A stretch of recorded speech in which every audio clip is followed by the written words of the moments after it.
Good afternoon. Good afternoon, ladies and gentlemen. Well, if we can be totally honest, life is not easy for a lot of people. Life is hard. And when we say life is hard, we are referring to the ease of making money. It's not very simple to make money these days. But I honestly cannot remember when it was ever easy to make money. There's only one way to make money, genuinely, that is, you've got to have something of value that you're providing to the marketplace, something that people will pay you in exchange for their money. So this will be either you providing a product, you providing a service, something like that.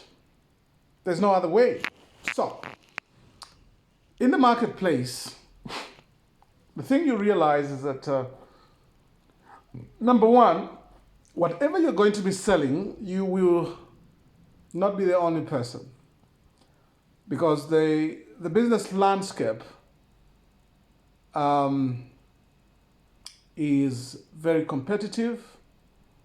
There will be other people that are targeting the same customers that you're targeting. So, and if it's in the service industry, if you're selling a product, at some level, it's easier than selling a service, because for a product, you probably are not the one that has to make the product. You're just buying it off somebody and reselling it to the market. But a service would mean that you have to have credibility with the market. You have to convince the marketplace that you have what it takes to provide a high quality product. You have to be a recognizable brand. And that takes time to achieve. It takes time to actually reach a point where your brand is recognizable. Okay, and it takes time for people to be convinced of your credibility, to be convinced of your ability to provide a particular service. So it's not easy to make money. It's not easy to be in the marketplace and consistently make money.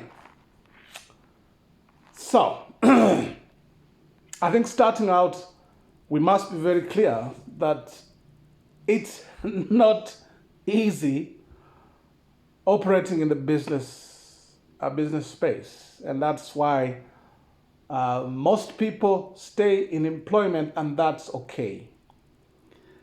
So I hear a lot of people, say how much they would like to be their own boss, how much they would like to go out and try their hand at entrepreneurship, at running their own businesses.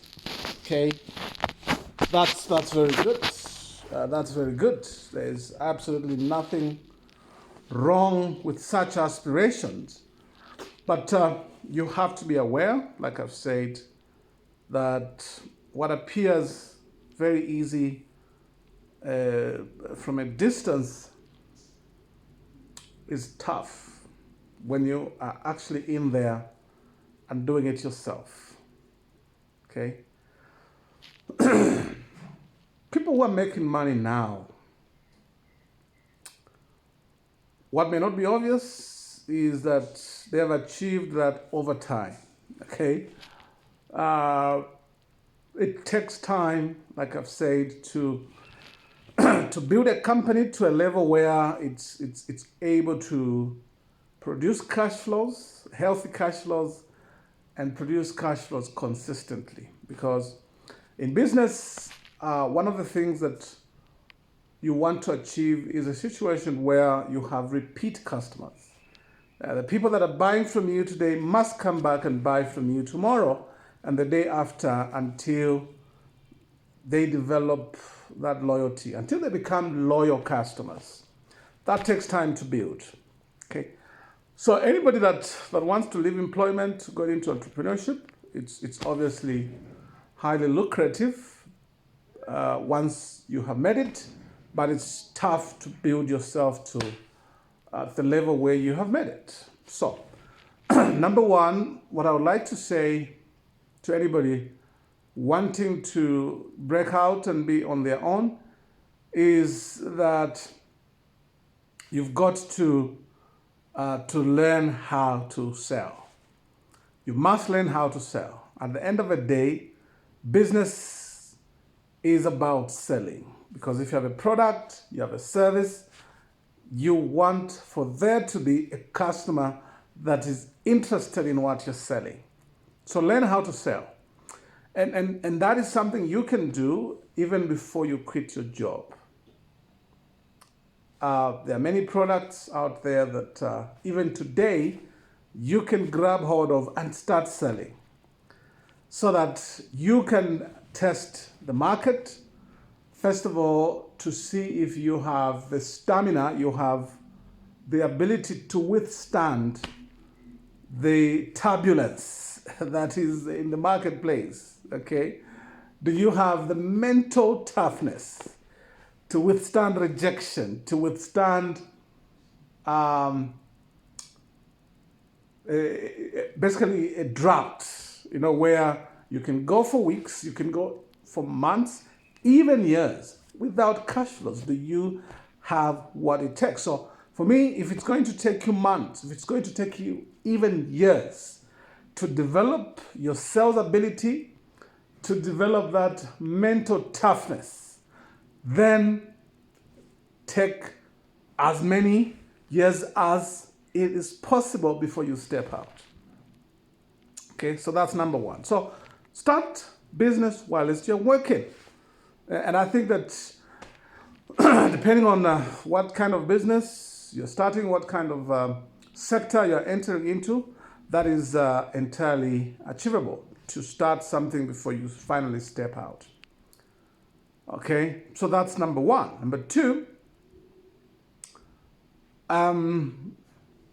consider starting a cooperative, some kind of a group investment, an approach to business that means that you're going to be working with others. Okay? I'll tell you a story. There is a group of 15 gentlemen, 15 guys that are working in corporate even to this day. There are various jobs: accountants, marketers, IT specialists, human resource, all sorts of professionals. So they got together and decided to form an investment group, and their focus was agriculture. It turned out they were all interested in agriculture. So they decided to put money together. And then they proceeded to buy a piece of land, traditional piece of land. And then they found somebody who could help them to turn that traditional land into titled land. So 100 hectares later, they used that title to actually get a facility from a bank, and by that time they had been doing a couple of things. They had been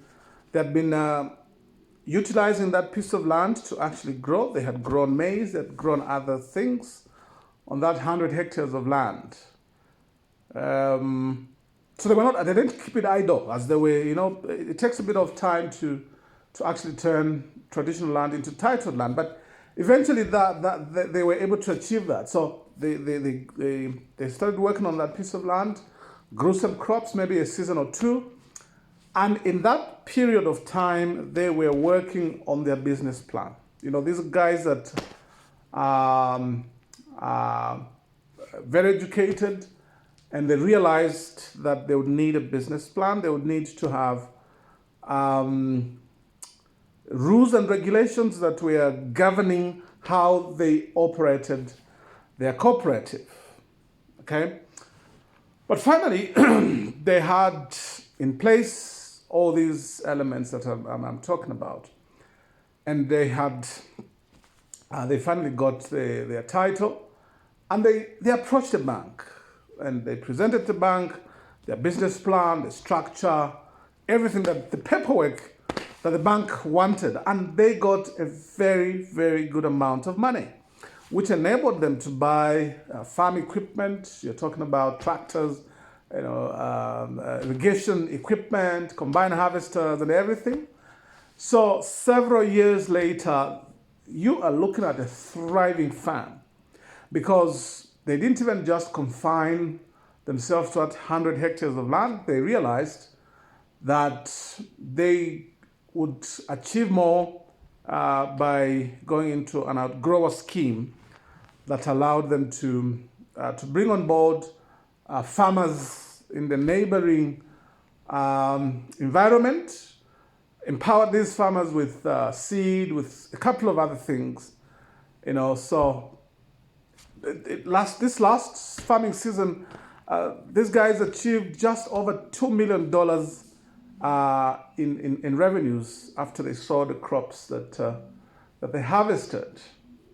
Okay, so this is just an example to say you can get into business with others, and a couple of things here. Number one, when you are going to join hands with other people, you will achieve several things. Number one, you will be limiting your risk exposure as an individual. Okay, so if a piece of land was costing 100,000 kwacha, it means that 15 of them, each one just needed about what? Maybe 6,000 kwacha. Okay, where you are supposed to cough out 100,000 to buy yourself that piece of land, you only needed to bring forward 6,000 kwacha. So risk exposure is limited in that case. Number two, the whole group, obviously, each person was able to bring their skill. Those in business planning helped to develop the business plan. Others that had the know-how in agriculture itself, crop science, whatever it is. So every person came to the table and brought with them their specialized skill. So if you go into business alone, it means that you must become an expert at marketing, at IT, at operations, at systems, at all of these things. So it's a tough call. Actually, that is why the failure rate for small businesses is very high, because the skills that are required to make a success of any venture, the skills are huge. And one person simply does not have the ability to bring all of those particular skills to the table. So the second advantage you have by getting together with others is that you're going to then pull your expertise together. The other advantage of the group is the accountability system. You see, everybody is answerable to others, and that's very important. Accountability in anything that you do is very critical. Most times we fail at the things that we try to do because we are not answerable to anybody. So even when we are not consistent with certain things, when we don't do certain things, there's nobody to query. There's nobody to query. But if you have to deal with others in the group, you will be accountable. That's exactly what's going to happen. So, I'm using this example to just say that even before you quit your job, think about becoming a salesperson, but also try and get into business with others. And you see, while it's running this cooperative, this group approach to investment, it doesn't mean that you can't do your own personal things on the side. But you see, number one, you have this cushion, you have this fallback. But number two, the skills that you're learning, the business skills that you're learning from this group investment, you are able to apply in your personal ventures. And that obviously is actually an advantage. Okay, so I hope you found value from this video. Let me know what you think. Drop your comments in the chat box. All the best and good luck to you.